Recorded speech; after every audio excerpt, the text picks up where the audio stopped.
Hello, my friends. This is the podcast that brings the wealth of knowledge, expertise, and fun of Twins Smoke Shop, New England's premier smoke shop, right to you, wherever you are, whenever you want it. And that's not just blowing smoke. You can find us at our website, notjustblowingsmoke.com, and be sure to follow us on Facebook, Twitter, and Instagram at Not Just Blowing Smoke. Cool breeze in my head, bittersweet smoke flying through the air. It's the way I feel, smoking on a fat cigar.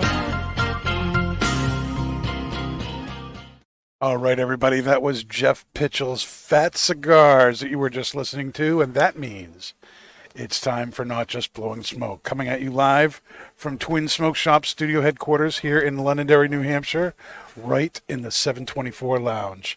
If you are streaming live on Facebook or YouTube, make sure you hit that subscribe button. And if you are listening after the fact on Podbean, iHeartRadio, Pandora, Spotify, iTunes, Google, Amazon, wherever else you may get this podcast from, make sure you hit that subscribe button so that you don't ever miss a thing. I'm Pastor Padron.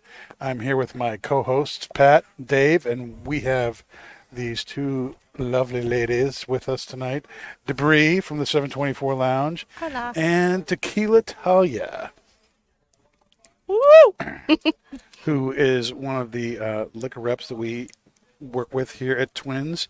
She is a regular on the show, loves her cigars, loves her pipes, and loves her tequila. And too. Irish whiskey. Irish whiskey is a big thing for her. And with St. Patrick's Day coming up, you see a lot of things coming out for St. Patrick's Day on both fronts, whiskey Of course. and cigars. And the cigar we're smoking today is one of those things. This is the Alec Bradley Black Market Filthy Hooligan. It is an annual release by Alec Bradley. It's a Toro 6x50, and it's a Barber pole. It's a Barber pole cigar.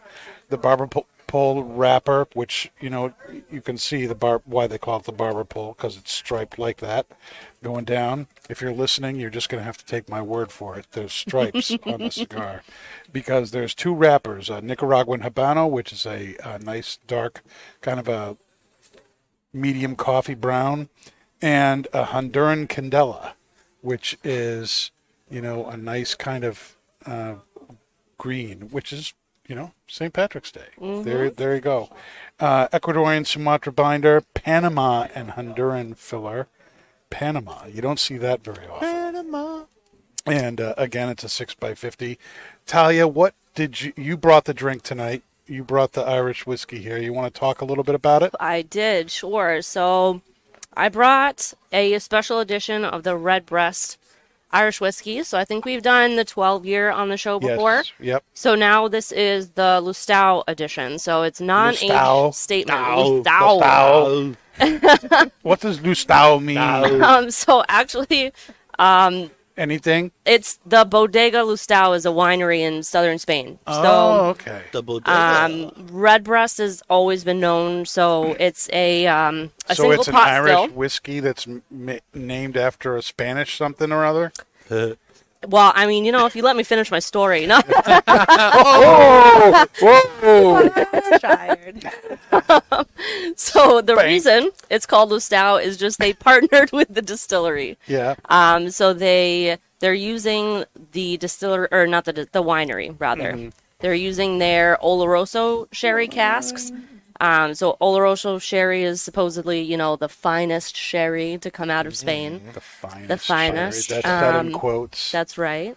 It is nutty and kind of caramelly, which makes it a little bit different from that like fruit forward sherry. So what Redbreast does is they just finish off their single pot still whiskey in the Oloroso's sherry casks. So it kind of gets this like distinct like nutty sweetness to it at the finish. So it's a little bit sweeter than the 12-year. It's definitely got a little bit more sweetness to it. Mm-hmm. Have you tried any, Brie? Man, it is so smooth. It's really, Yeah, it's really very smooth. It's It's got a very, it's like a thick, Very kind of- viscous. I knew Finish you were on- gonna. yeah. There's that word I was waiting for. Yeah, that's scary. Viscous. It's got viscosity. Not to be confused with oily. No, Not- No, be not confused. oily. No. no, but it is. It there is a very Wow. thick finish on your tongue. I'm not going to say the B word. Brazilian. Yeah. Verdant, which also means green. Pat, are you going to stare at the cigar, or are you going to talk about what you're tasting? You want me to talk about what I'm tasting and ask me it? Pat, what are Well- you tasting? Thank you, Dave. You're welcome, You Pat. should be the new host. It's really good. I honestly, full disclosure, I'm a huge Candela guy. Typically, a lot of people I feel don't appreciate Candela. But even the black market blend as a whole, I'm a big fan of. Like Panama Tobacco to me is like a really like savory kind of salty Mazik to it. Salty Mazik? Yeah, and then What's- it has a what little is bit. It's Mazik? like Like it's a Very legitimate question. Pat. refined and like well balanced like Okay. aroma, Mm-hmm. and it has like a little subtle anise to it, and it's really underutilized tobacco. I mean, like the black market. I think what number was it on Cigar Aficionado's list? It was there somewhere. The Churchill. I think it was in like the top 10. I It was believe. in the top. Yeah. And then obviously Rocky Patel's Edge, which got him on the market, has Panama fillers in it as well. So it's a really, really good tobacco. And then, so overall profile, you're getting that nice like Habano, like that kind of like spicy, kind of creamy texture you typically get of Habano. It's a Maduro, so you get like that kind of sweet, kind of chocolatey espresso to it.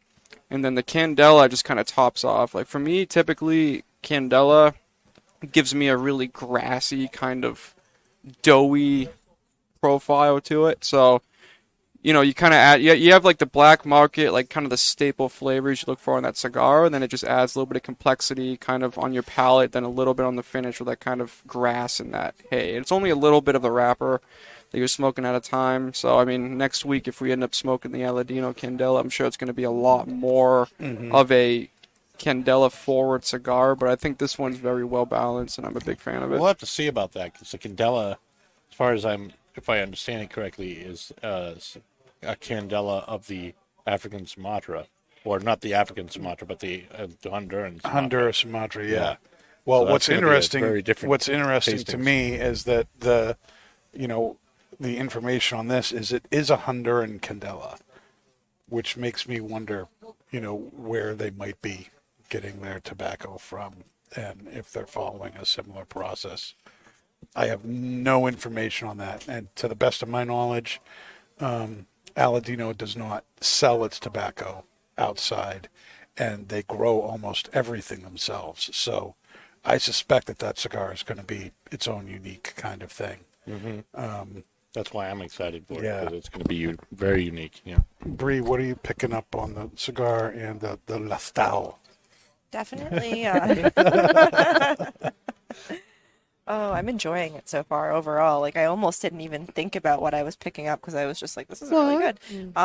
But from the cigar itself, I'm not getting a ton of any kind of spice really. I am getting a lot of that young earth. The retrohale is Young Earth. yes, not like old old earth, musty. like before Right. Christ Earth. Yeah, There's no Lord of the easier. Rings in this one. like this is like the dirt that you freshly bury a body in. You know? But yeah, no. it's- That makes me want to go out and Words of right away. experience. Yep. Yeah. Words of experience. Wow. Plant vegetables, berry bodies, whatever. Fresh whatever. dirt. At least I thought by young Earth you were meaning, the Earth is only, like 8,000 years old or something. One of those really super conservative Baptist BC, things. you know? Yeah. Yep. Before Christ. Yeah. But yeah, no, I mean, Before Candela. it's It's been a while since I've had a Candela too. But I remember enjoying the last Candela I had, but also feeling like I wish that it had more oomph behind it. So I think this is kind of measuring up on where like it's not going to give you that like spicy kick, but it Right. does kind of make that intense earthiness from some of the Candelas I've had in the past kind of subdue into a more refined experience. What do you think of the whiskey? I'm extremely impressed with the whiskey. Again, it's matching up with the cigar because there's not like that typical like whiskey burn to it, that kick that you get when you take the first sip. No, So not at all. that's very true to, I guess, the Irish style of whiskey, but it also has like a complexity underneath it, where I can get that like sweet note from the Oloroso cask, and I think it's complementing the cigar very well so far. It's just enjoyable. Yeah, Yeah. when I drink it, it's like it's like a different taste, and it's gonna. Which I means think the which whiskey means to me tastes in my very different from unrefined the palate cigar, yeah. that it's very complex because I can't separate anything. So I can't wait to hear what Pat's gonna say, because when Pat says it, I'm like, yeah, you know. But I can't even describe it right now. I just know I like it, and it's really good. It's The really whiskey, creamy. you mean? Yeah. You know, Or are the you talking Lustau. about the cigar? The Lustau. The Lustau. The Lustau. Pat, have you had any of the Lustau yet? I started sipping it. Just give me a moment. Okay. Swish around the mouth a little. Wish I- Swisher. Swisher sweet. That's sweet Swisher. Well, Pat's 4 eyes are hours going later. from side to side, so you know things are working. We might need to take a commercial break. It has like a, to me, without really kind of sitting and thinking about it, the first thing that came to my mind on the palate was charcoal. Maybe that's like bad. That's what I'm getting, charcoal on the palate. And then it has kind of like the citrus note to it. And then on the finish, it's like a kind of a banana, like a savory kind of I banana. can see that. See that? Yeah. That's just amazing. I get that on the nose. I can get like a banana kind of sweetness. from Because I it. totally It's get like what you're that saying. tarty That's kind it. of sweetness, right? Like It's like that chalky charcoal. Yeah, I totally get it. Yep. That's Banana. so. That's perfect. Yeah, it is. That's Banana. it. That's what it is. Banana. And then it adds the Deadpool would be citrus. It doesn't change the cigar too much, but on the finish, it kind of adds a citrus with that grass note. Well, I think the sweetness of the whiskey too goes Totally. with the Candela Yep. and brings Yep, out the some more of the sweetness. sweetness of that. There is a natural sweetness to that. I was so worried about this pairing. before Well, the show. I mean, I was 'Cause worried was too just like- because this wasn't the pairing didn't that we test it had. out. I'm like, oh, We didn't test it out. know. Talia I'm and I got together let's have a a week cigar or so then. ago, and because we wanted to make sure that we were going to have a really good pairing. This is an awesome whiskey, and we didn't want whatever we were smoking to end up making it suck. So, Or vice versa. and then at the last minute, things had to change. But this is turning out pretty well. Yeah, for a cigar that was meant to be paired with Guinness, this is surprisingly delicious. The first joke I made to you. What are we pairing with it? Guinness? And I will say, Actually. This would go with Guinness. I had it with a Guinness, actually. It's phenomenal. Yeah. I will say, though, we'll probably talk more about it next week if the Banana. Aladino comes in time. Yep. But I always used to say, Candela is one of the most beautiful wrappers to me. Like, if you just feel it, it's like the silkiest, smoothest wrapper.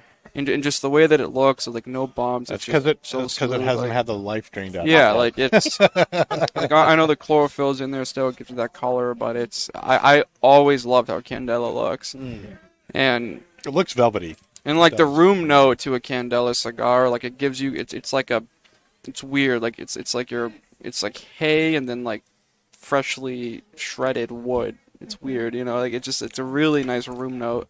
It's a pleasant barnyard. You know what I mean? It's not the nasty barnyard. It's The farm fresh. farm fresh. Yeah. Farm fresh barnyard, Farm fresh barnyard. as opposed to where old barnyard. It's fresh It barnyard. hasn't been used yet. It's like walking through your pappy's barnyard on a warm summer. Talia's going, I just don't believe these are the words they're using. It's better than saying a fresh dirt from a buried body. Have that before you bury the body. Oh, my bad. Just the whole. Yeah, wow. Now, like we said, this cigar comes out every year, once a year, right around St. Patrick's Day, end of February, beginning of March. And this is a very sought-after cigar. We start getting people asking for Candelas or the Filthy Hooligan or 3 months their other before one, and 3 the months after. Shamrock, before they come out. I have this year already. So these are doing really. They're not sitting around. I mean, we're more than halfway through what we ordered, which was not a small amount of stuff. But it kind of, it's interesting to me that we've got this, great cigar that comes out. Alec Bradley fans and fans of Candela look forward to it every year. Mm-hmm. But this isn't the only reason that Alec Bradley is like in the news right now. The other reason is they just got bought. They just got bought by Alec and Bradley Scandinavian are very happy people. Tobacco Group. The owners, are significantly wealthier now as of today. But I feel like we should talk a little bit about that. Pat, you want to tell us, as our resident legal person, about said purchase and what it may mean for Alec Bradley? Yeah, it's more of a kind of a business thing than a legal thing, but it was a acquisition from Scandinavian Tobacco Group. To my knowledge, they're the only publicly traded company in the industry. To my knowledge, I know Scandinavian Tobacco Group. Yep, I know they're based out of Norway. Yep. And they acquired Alec Bradley. It got finalized today, and it was mentioned at the first day of the TPE trade show for $72.5 million, which, That doesn't suck. when it comes to Alec Bradley, it's essentially several dozen SKUs. They don't have any They don't have factories. They don't have- or anything like that. And then their headquarters in Miami, Florida, actually wasn't 72 included SKUs. in the deal. Mm. So it solely was like The the SKUs. FDA approved SKUs. And I know that Scandinavian Tobacco Group is a shareholder. They have some principal with Placencia, and Placencia is one of the prime factories that does a lot of Alec Bradley stuff.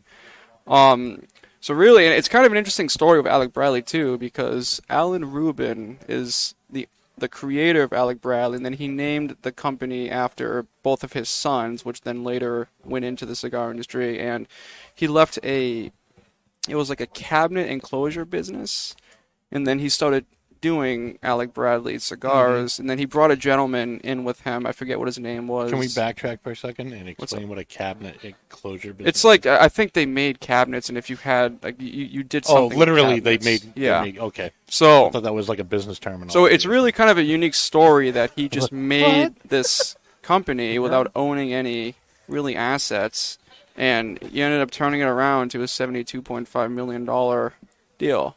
So and It's then not a bad 20 years. and ago. a lot couple of SKUs, a right? lot of It's not cigar bad. companies, You don't like learn the smaller anything, but companies, they usually go out of business before they're acquired anywhere. So it's really like, there's going to be people down the road that say sellouts or whatever it is, like you're diehard Alec Bradley fans, but like honestly, like hats off to Alan Rubin for what he did. But when it comes to the cigars, a lot of it's conspiracy. Like no one really knows what's going to happen yet. I don't believe Alec Bradley's even come out and commented on the acquisition yet. Nothing official. And it's really, look at like Scandinavian Tobacco Group has like the forward to 2025 incentive, so they have like this big plan. I think this is the 6th or 7th company that they've acquired.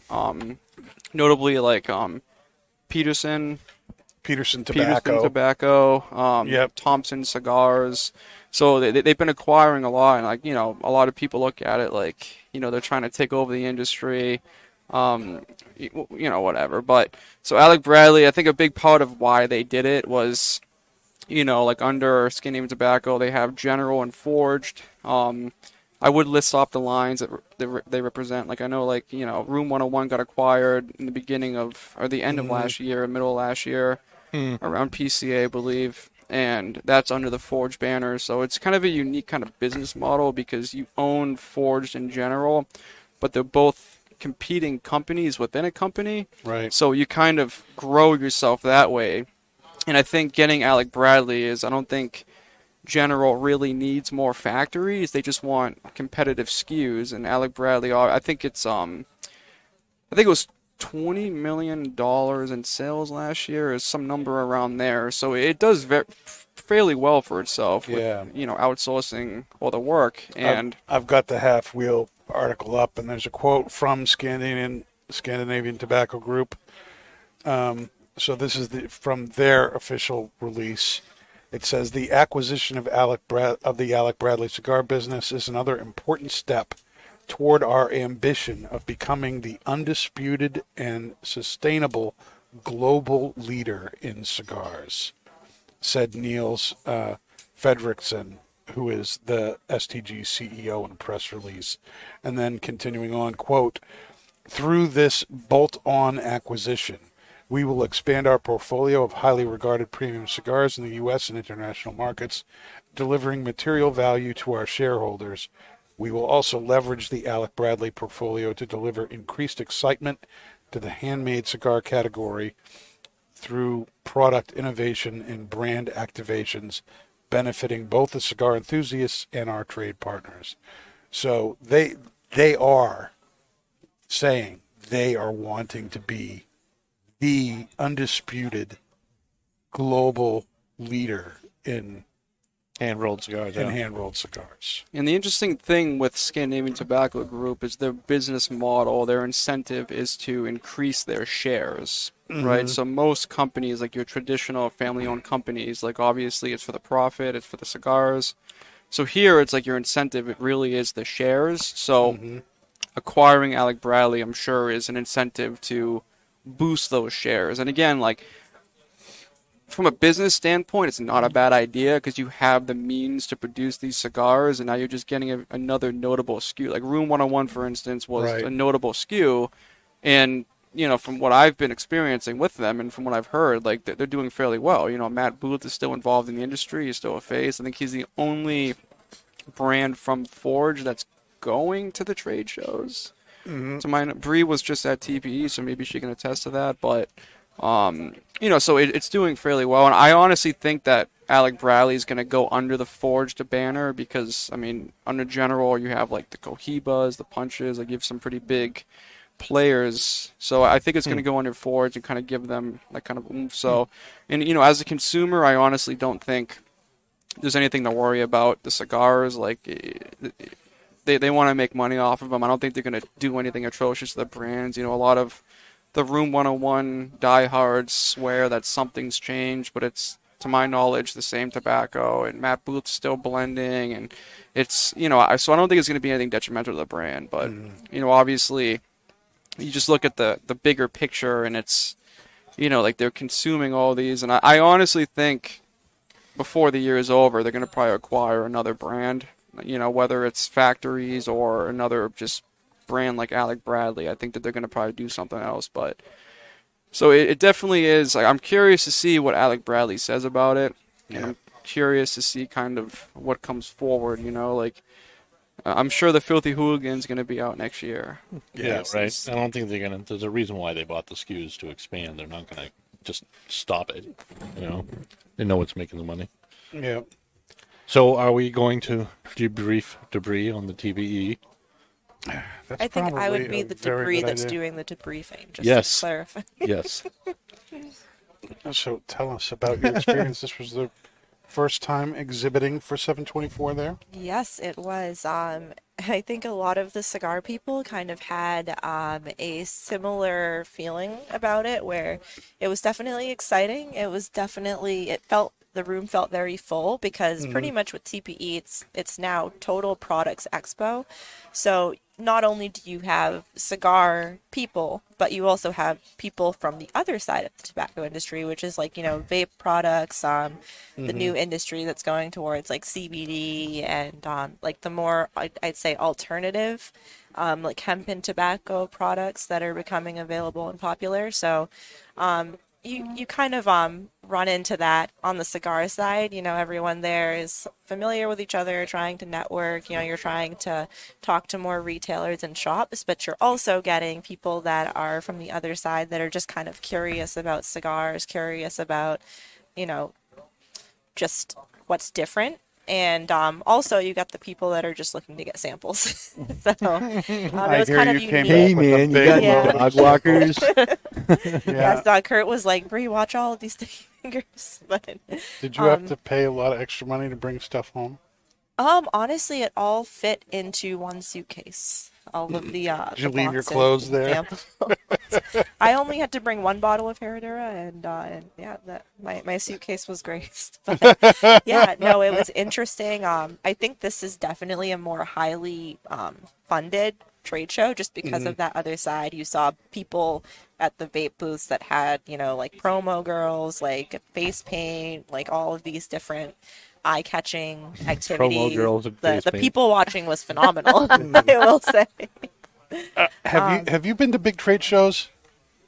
Talia? Just like the Distiller Showcase in Manchester is probably in the U.S. Do the they biggest have one I went like to. show babes there? Oh yeah. Are they all made up and everything and doing face paint? No face painting. They got Definitely tattoos. not. There was like a guy playing Walking guitar around with live little in hands. front We of all me. got tattoos, baby.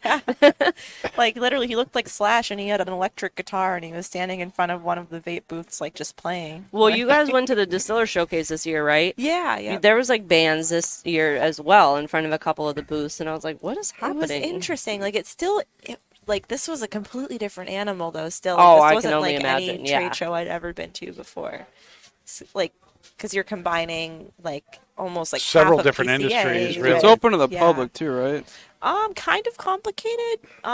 It's like some of our brokers were under the assumption that because in the past, with PCA, it's like you have media, you have people that are brokers that are under a certain brand, and they go like not with your brand, but as like under your brand. So with this, I guess it's like somewhat astronomical to go as like an attendee. But even as an attendee, like for the most part, if you were approaching booths, they would ask you if you were like a retailer because while on one hand they want to market their product and push it out to consumers, it was also like they didn't want to just give away stuff unless you were like a retailer looking to carry or unless you were media looking to So promote you were the like, brand. yes to both. Although, yeah, it's interesting because we were there at 724. And I, to my knowledge, Kurt has no intention of bringing any vape products into Twin Smoke Shop. So, But you loaded up? yeah. But we will try. For We my will friends, try. For my friends. Oh, They- for friends, they friends. vape. Friends and family, yes. Yeah. But Yep. yeah, it was overall good though. We still got to talk to some new accounts and recap with some people that we'd spoken to at PCA and That's awesome. yeah. That's cool. Now, I know one of the people you were with there was Kaz and Yes. the people at Our pipe Cornell and friends. Deal and La DC, and they're making tobacco for us and everything. Mm-hmm. And that's a great lead into what's happening at Twins. The next big event is the PD Blinders Peterson Pipe event, which is happening Triple on B. the 11th of March, 12 to 4 here at the Londonderry location. And Talia is also going to be at that event and featuring another Redbreast at That's that. You want right. to talk a little bit about Another that one? red breast? Yeah, the one we're doing is the cask strength. So while this one is still a little high, this one is 96 proof, which is a little higher than usual. Ouch. I know, and you can't never, even you taste would it. never, Holy- I know, I would you have said never like know. 40 or Yeah. 50 or Never something know. like that. Wow. That's crazy. The cask strength's a little stronger. They take that right out of the cask. They don't dilute it with the water, so it's nice and strong for you. But it's, again, with the Redbreast and you have the single pot still whiskey, it's smooth. It's like So no matter 116. how strong it is, it's still going to be smooth. And it's still going to be flavorful, Calling sick on that day. Just so I can go. We're also doing... When you call in sick and then show up at the other Twins All right. where your boss is, you can't do that day. It won't work. The mask. It won't work. I'll wear a wig. Who's running? There you go. Could be done. just shave this time. Just shave this time, right? He'll come and drag. Yeah, you just look back at our history a couple of years ago, and you'll see what we're talking about. Wow, that was a couple years ago now, wasn't it? Wow. Yes. No, yes. we're overdue. Oh my. We But are. that's going to be awesome. You join the PD Blinders for $30, and that gets you into the PD Blinders Speakeasy, where there will be the Redbreast cask strength, as well as tastings of a Jameson Black Barrel.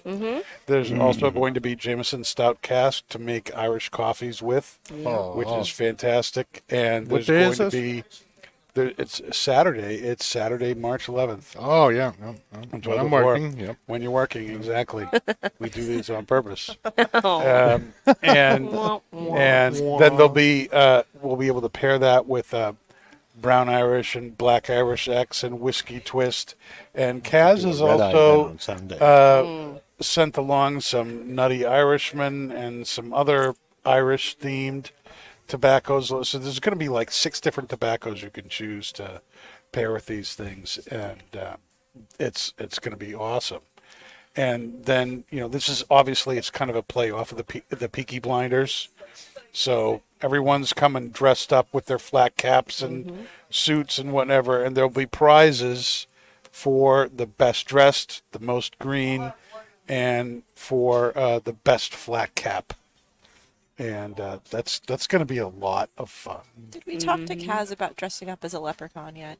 No, I feel like we should. No, we should tell Sean. he that. probably has something. Both of them. Yes. Probably has something. Kaz has very interesting suits. Oh, I learned that at TPE this year. Yes. It was fascinating. Visually, He said you, and I repeat and I quote, "You only like me for my suit." Nice. Yeah. I think his accent will throw off the whole leprechaun deal. Right. But he can fake it. There you go. He makes it. But that's going to be a lot of fun. And then, you $30 gets you into being a PD blinder and gets you the drinks and the pairings and everything. If you turn around and you buy a Peterson pipe at the event, there's going to be lots of Peterson pipes at the event. I had hoped that there would be actual St. Patrick's Day pipes, but they've already sold out. They've already sold out, so there won't be any of those. However, there's going to be a great selection of stuff, including a series of pipes I just found out today that isn't even being released until the 13th. So we will be one of the first places in the country. These pipes are available. Real St. Patty's Day pipes. And, it's going to be fantastic. It's going to be a good time. Again, Talia and I will both be there. Kaz will be there. It's going to be a lot of fun. So that's what's coming up at Twins. Is this cigar changing for any of you, or is it staying the same? It's so different with the pairing than by itself. How has it changed with the pairing? Like usually Pretty you big. get like by itself you get like the earthiness and the grass notes from the Candela, and it's just like okay. With the drink, it's like so sweet. The retro hill is so smooth. The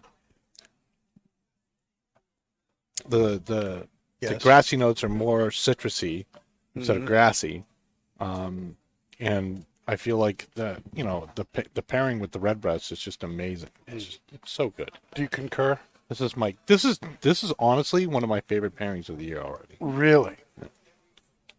I do concur. I mean, it's not building in intensity, but it's building in complexity, if that makes any sense. Like, It does, sure. it's warming up. I think the flavors are kind of melting together at this point.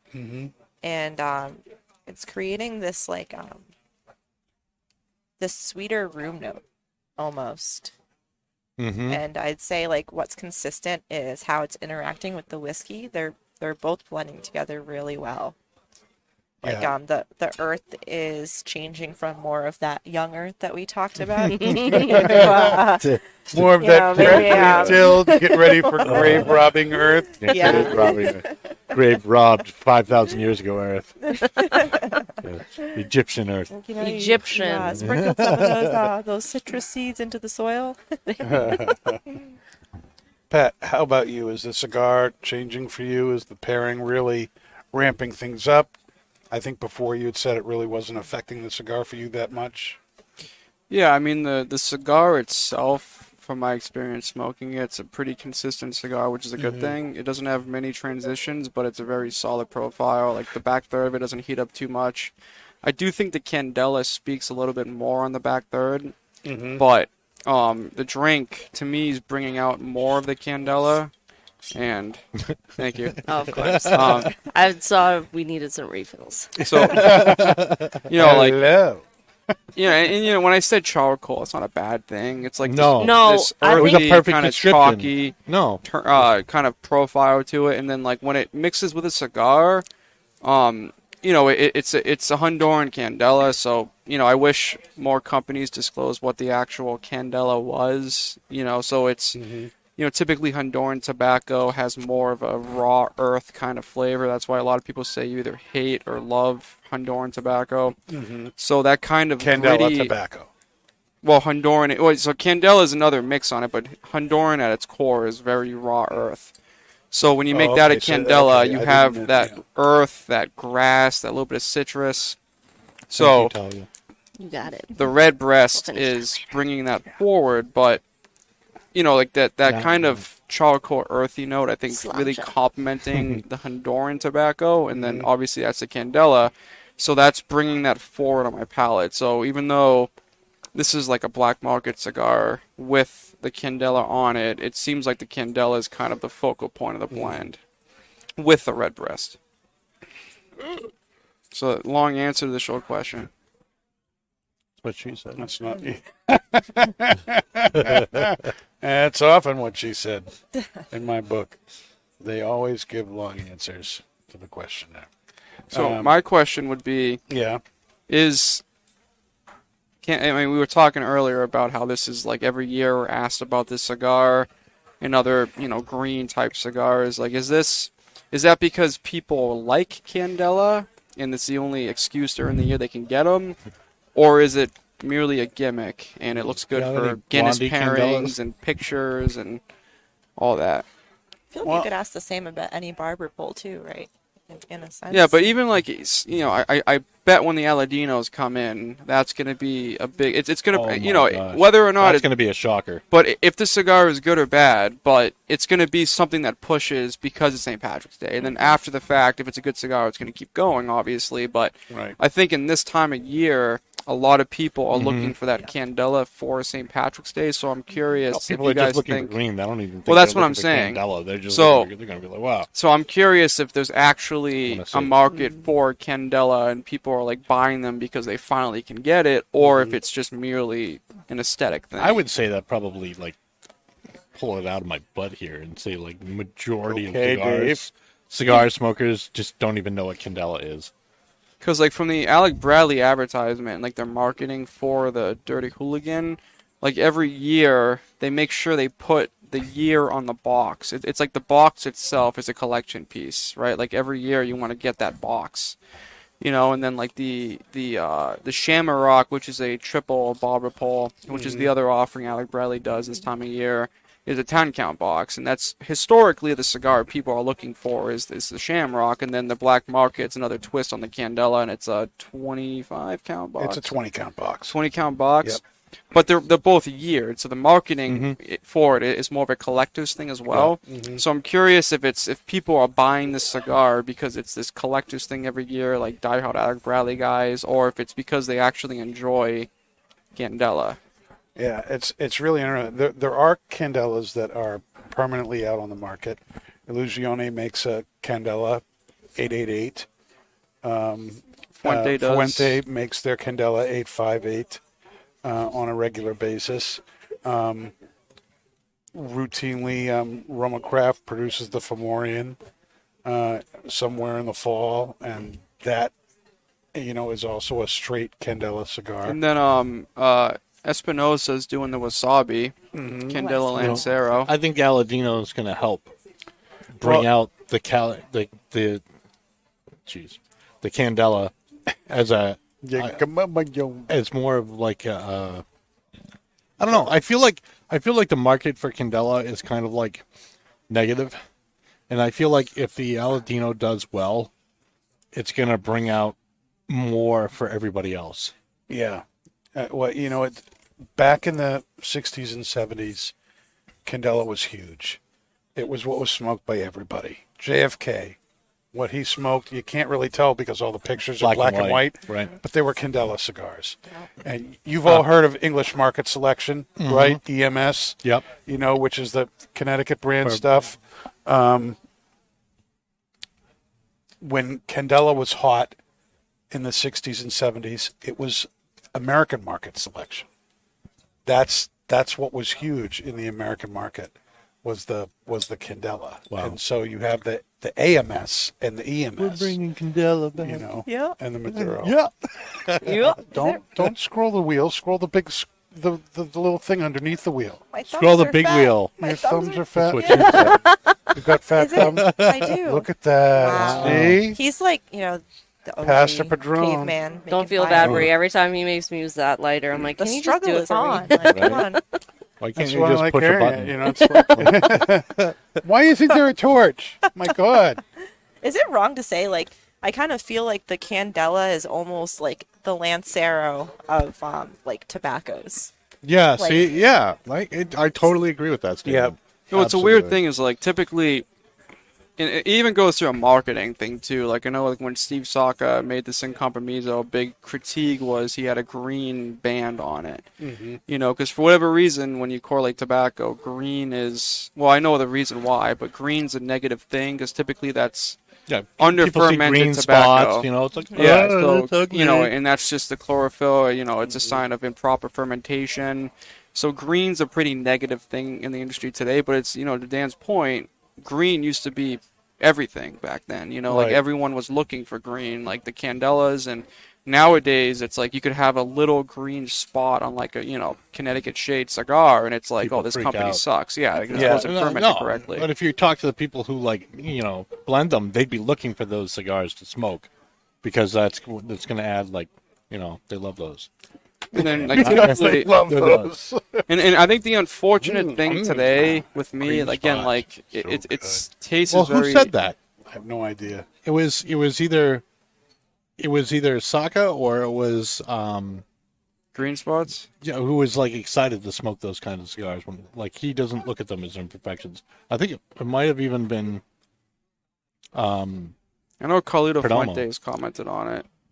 but no, What? someone that we had on the show. Ah. It's been vindicated. But like, It's been vindicated. There's an Irish whiskey called Green Spot. We should I was smoke. going to say, green spot with the green That's spot. pretty good, right? Yep. but to me, like, you know, being a cigar guy, you know, I'll try everything. Like, I really appreciate Candela, and it's something that I wish I could get in the consumer's hand more often, especially when you look at, you know, our lounge and different pairing opportunities, like the red breast here, for instance. Like, there's so many different combinations you can do with a Candela, and it really, like, when it comes to Candela, it's its own category of tobacco. Like, you can have a Nicaraguan Candela. You can, it's like a Maduro. You know, Yeah. you can make any varietal of tobacco a Candela. I mean, hell, like pipe tobacco. I'm sure you could probably do a Candela Imagine. pipe tobacco, right? I mean, technically, I mean, you could I mean, pipe tobacco is really determined by you shred it, and all of a sudden it's pipe tobacco. I mean, that's the big difference. But I think we need to talk to Kaz next week. Well, it's also typically light tobacco versus dark tobacco. You're right, but you can mix those. I mean, it's Yeah. it's not like It's a not hard common thing. though. That's what I'm saying. But you know, as I'm sitting here listening to everybody, I realize that, you know, horrible host that I am, I haven't asked Talia at all, Yeah. who enjoys cigars. You know what she thinks about the cigar. We talked to her about Talia about has the drink. floor. But like, what's your thoughts on the cigar so far? The pairing. This wasn't what we planned. No, it Are you wasn't. still happy with it? Because your big thing is, Yes. if it takes away from my whiskey, it sucks. When I first, because I smoked the cigar, I took like quite a few puffs of it before I drank the whiskey because I wanted to taste the cigar first, and I was like worried.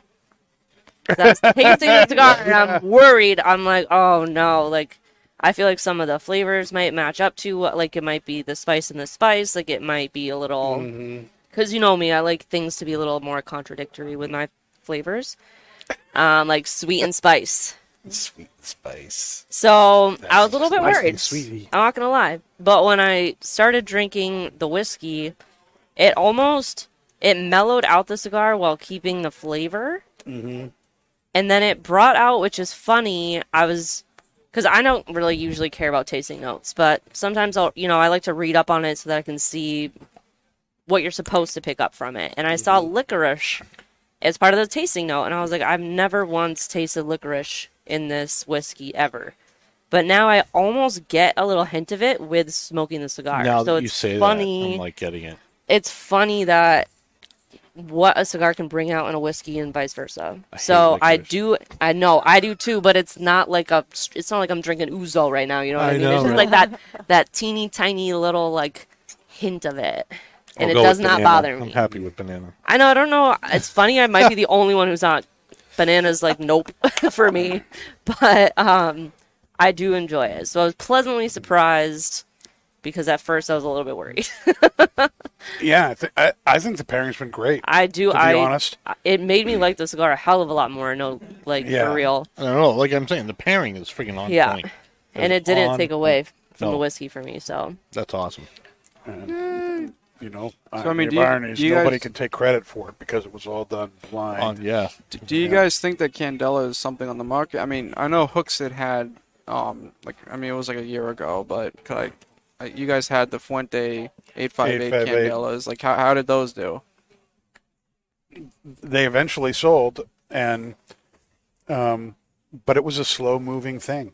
I mean, And what's the reasoning behind them? I mean, I don't know why people don't really like Candela. I think a lot of it has to do with the fact that over the past 30, 40 years, when since it was popular, I think American tastes have changed. And so the kind of taste and flavor when We've you indoctrinated with McDonald's. We want freaking sweet. Well, I'm wondering if it's and- kind of- and fatty and saturated. And Candela was like a bitter taste, and it just like got pushed to the wayside. It was considered like unfinished.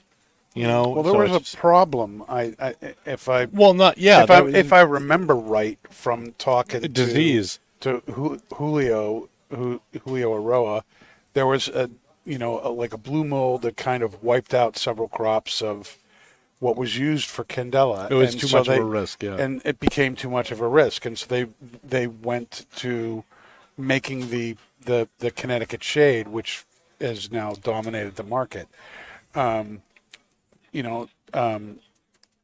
Between advances in technology with growing the plants, harvesting the plants and processes that can go along with it. Farmers love the Candela thing because the process of harvesting to finishing aging so you can roll it is less than a week. So what would normally take A month. a month to 6 weeks before you can even start thinking about it. If you could say, hey, I need some more Candela, and within a week they could have the tobacco ready to start rolling. There's no aging that goes along with it. It's a high heat process that happens over several days. That's what kind of locks the green in there. You can get the barn, in some cases up to 165 degrees but then it's locked in and it's ready to go. And so, when I was down at the Aladino factory and we were like, we ordered, Gotta do that. and I'll again, a little bit, I know we're talking about Alec Bradley, but here's a little teaser here. When we talk about the Aladino Candela, only stores who sent tobacconists to their farm tour this year get that. So there's only about 10 stores in the country that are going to be trying this cigar.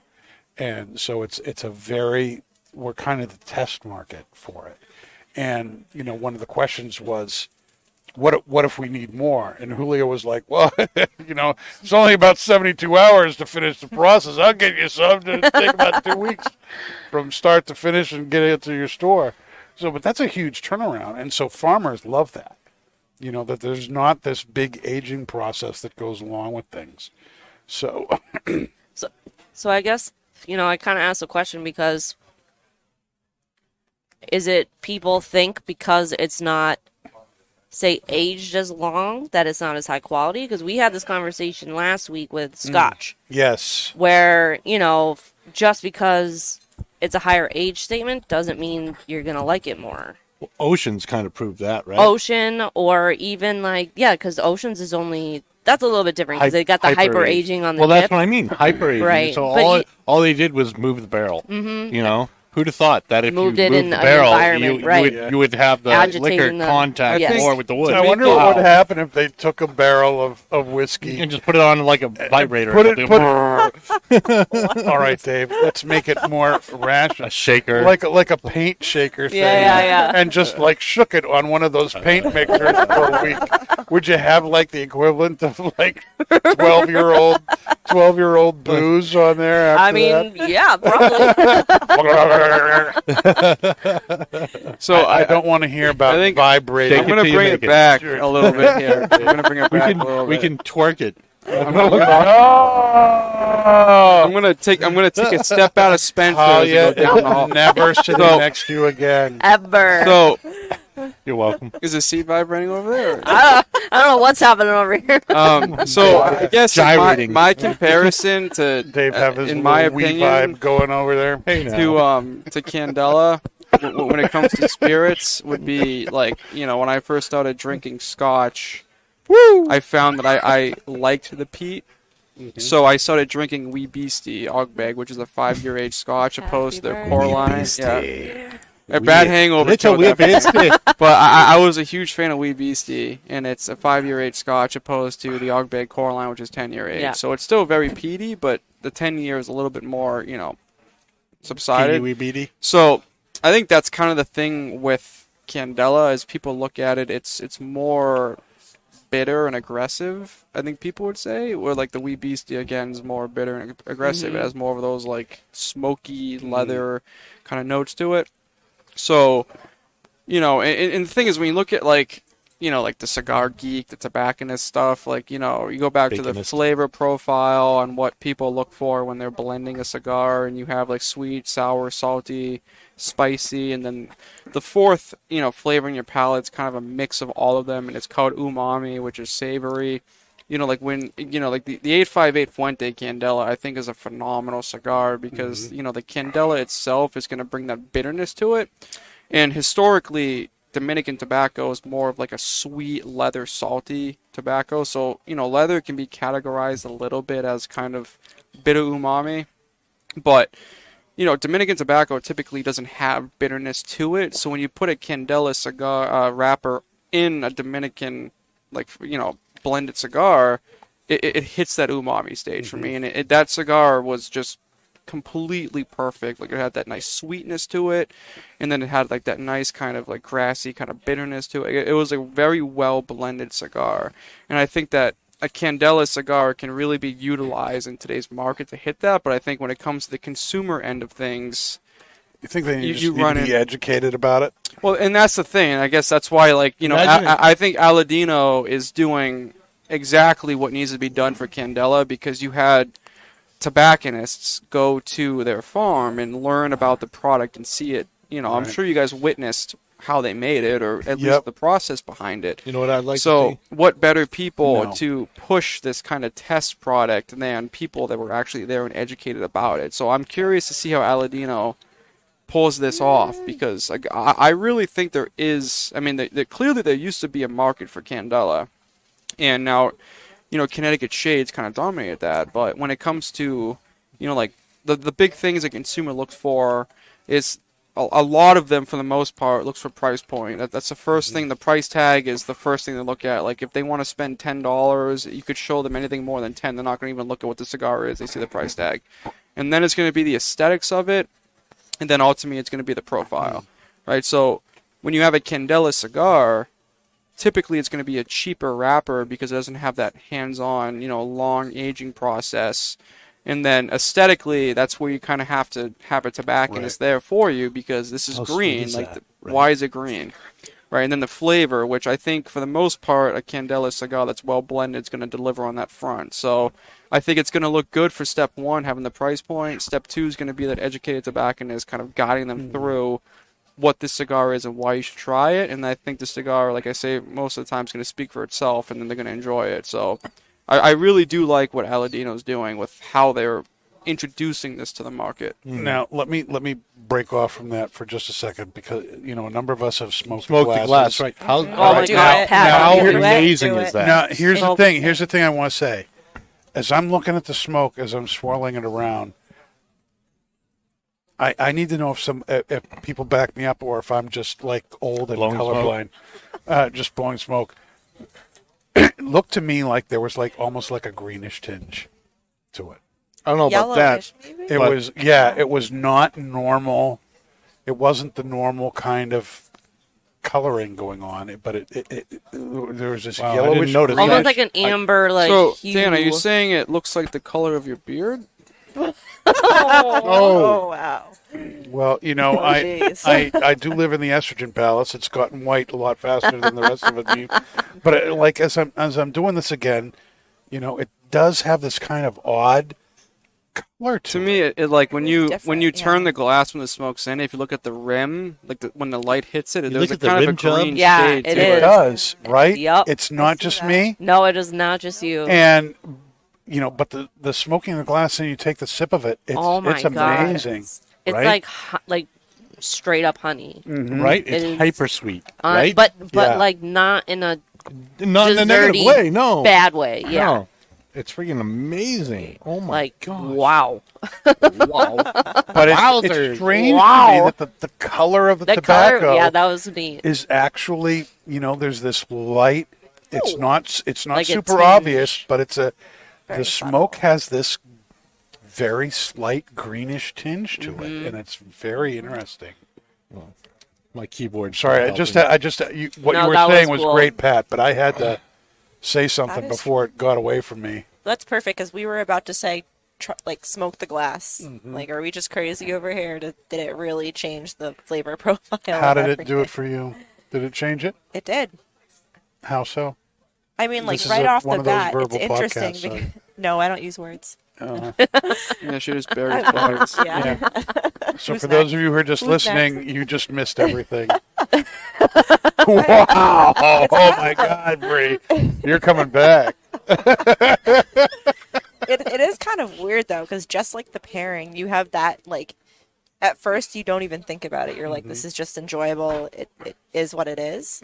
But as you start to think about it more, it does go back to that enjoyable sweetness. Like you have the sweetness there in a weird way. I don't know if anyone else is getting this. I'm getting more salt from the cigar. I'm getting some salt from it. I'm getting like a little bit more of the caramel coming through on Is the it whiskey. salty Mazik? It's so salty, Mazik. You don't even know. I thought you were trying to, Salty I really thought you were trying to say mesquite at first. Me too. I was like, no.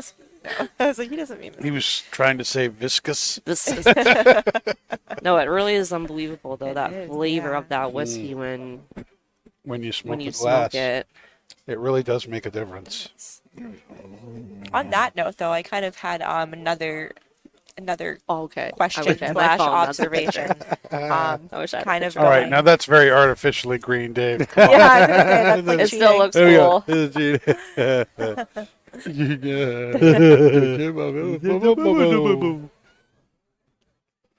I just love brain cells. Yep. There we go. There goes. There goes three more. Bree, bring us back.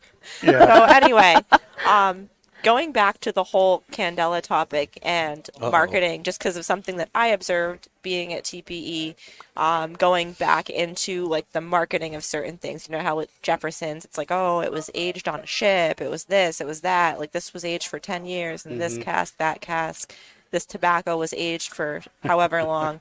A lot of the 3 people days. that were coming from the other side of things, not from the tobacco industry, the first thing they would come over and ask you as a tobacco vendor was, how long was this product aged for? What was it aged in? And Right. it almost like, it's kind of like a clarifying moment because you're like, does it make us look bad to the outside market that, you know, not every single cigar is aged in something or for an excessive amount of time? So it really makes you think about how deep marketing goes and how much Yeah.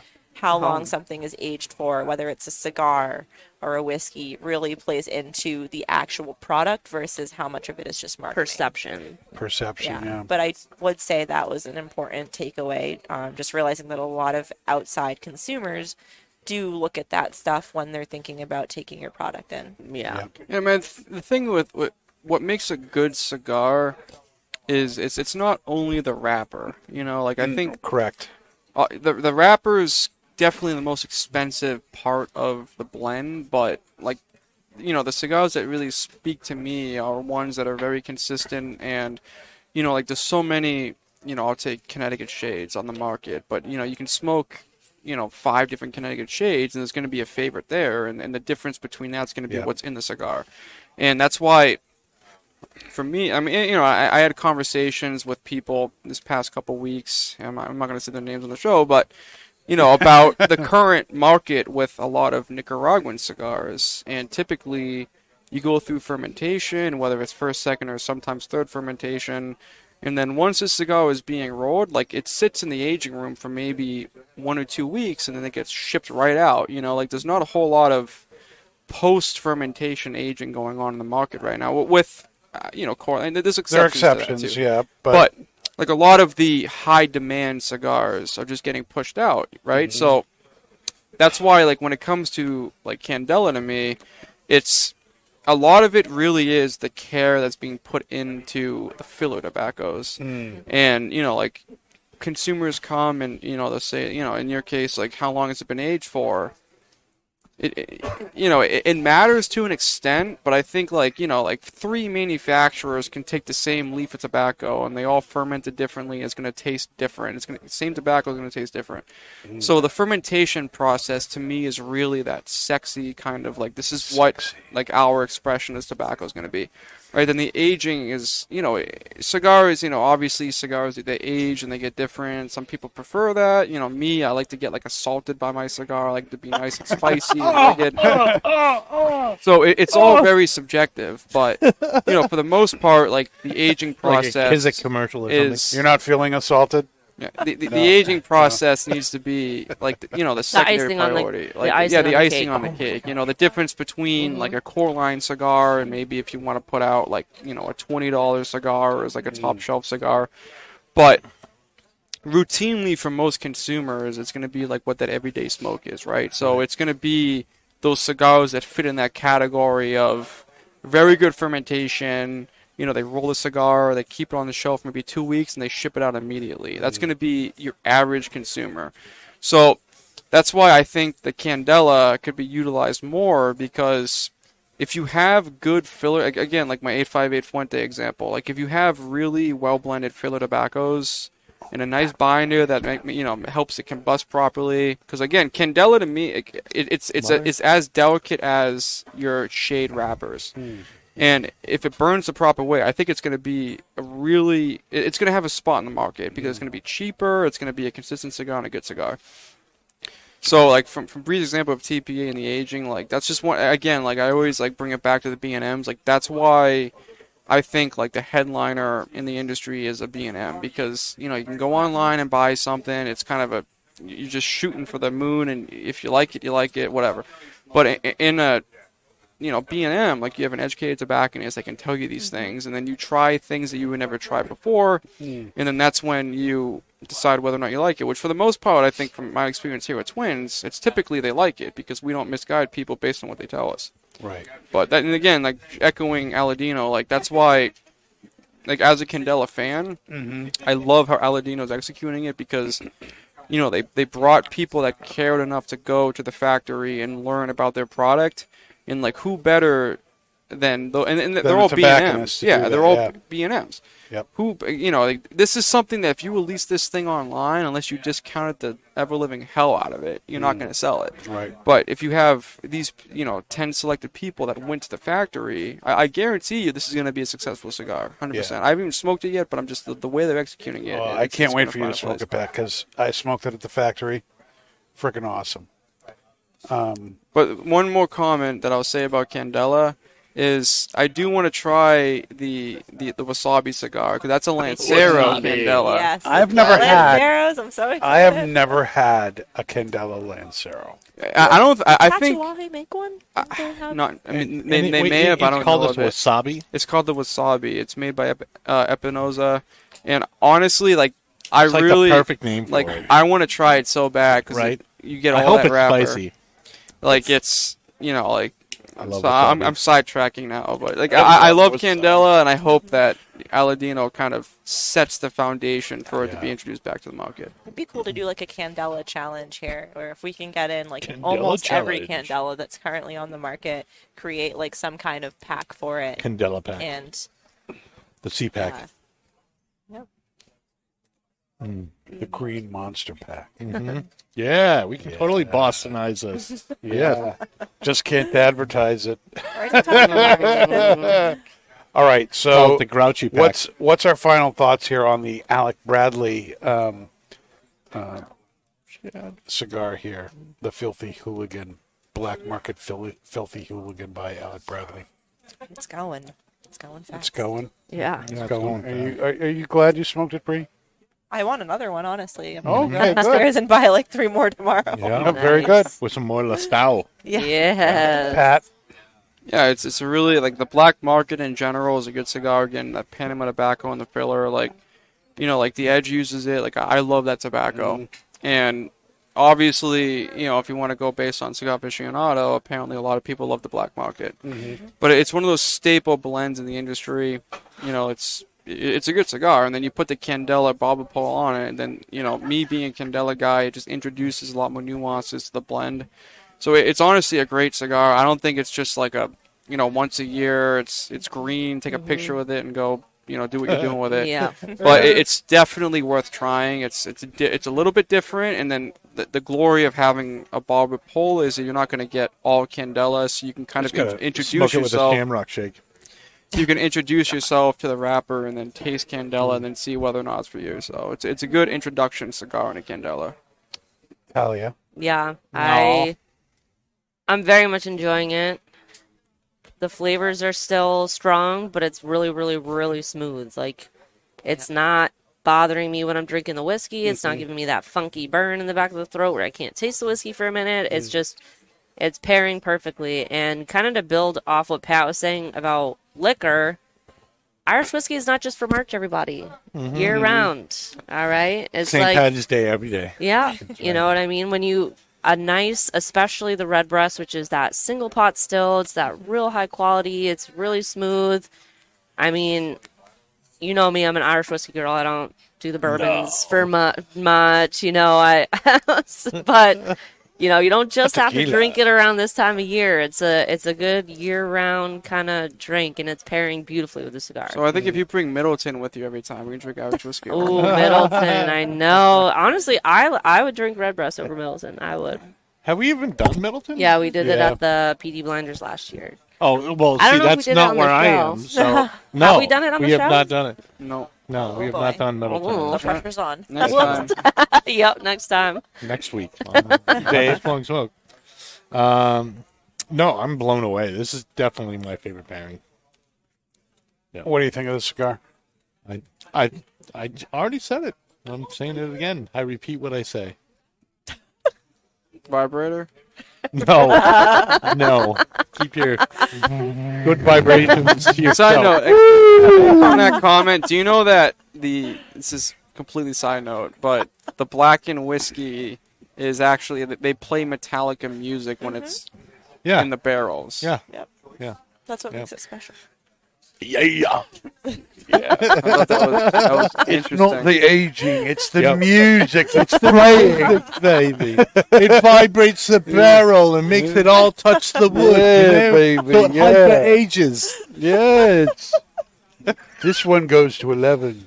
We've got Oceans and then we've got Metallica. Boys, Metallica is not British. I don't know. Yeah, I Sounds like know an Ozzy what's going on. Osbourne. What's happening? Everyone needs a little spinal tap. That's what I say. All right, well, that's all for Not Just Blunt Smoke tonight. Thanks for being with us. We'll be here next week, next Tuesday, 8 o'clock. Don't be late, and that's Not Just Blowing Smoke, people. You've been listening to Not Just Blowing Smoke, the podcast that brings the wealth of knowledge, expertise, and fun of Twins Smoke Shop, New England's premier smoke shop, right to you, wherever you are, whenever you want it. You can find us at our website, notjustblowingsmoke.com, and keep in touch with us on Facebook, YouTube, Twitter, and Instagram at Not Just Blowing Smoke. Thanks for listening, everybody, and that is Not Just Blowing Smoke. Rolling with the top down.